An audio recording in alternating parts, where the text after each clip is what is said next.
হযরত আলী রাদিয়াল্লাহু ফজরের নামাজ পড়ে ঘরে আসলেন। ফাতিমা রাদিয়াল্লাহু কাঁদছেন।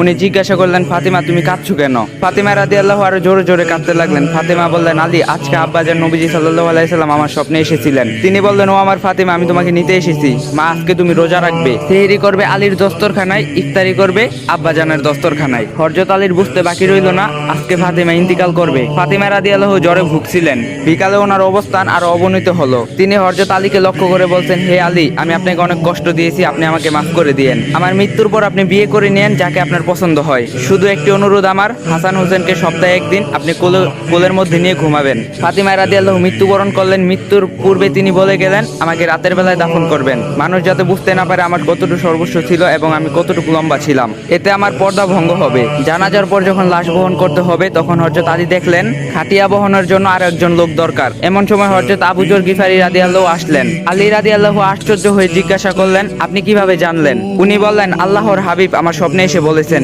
হে আবু যর, আমার ফাতিমার খাটিয়া বহনের জন্য লোক প্রয়োজন, তুমি যাও। ফাতিমা রাদিয়াল্লাহুকে কবরে রাখার সময় এক অদ্ভুত পরিস্থিতি হলো। আবু যর রাদিয়াল্লাহু কবরকে জিজ্ঞাসা করলেন, হে কবর, তুমি কি জানো তোমার মধ্যে কাকে রাখা হচ্ছে? জান্নাতের সকল মহিলাদের সর্দার। কবরের কোনো উত্তর নেই। হযরত আলী সহদ মিন্নি, কবর এবার নির্ভাগ। উনি আরো বললেন, বিশ্বনবী সাল্লাল্লাহু আলাইহি সাল্লামের মেয়ের কবর নিশ্চুপ। আল্লাহর কবর জবান খুললেন। কবর বললেন, আমি অন্ধকার ঘর, আমি সাপ বিচ্ছুর ঘর, আমি বিশ্বনবীর মেয়েকে চিনি না, আমি আলীর সহদ ধর্মিনীকে চিনি না, আমি শুধু চিনি ঈমান আর আমল। হে মুসলমান, বিশ্বনবীর মেয়ের জন্য কবরের এই কথা?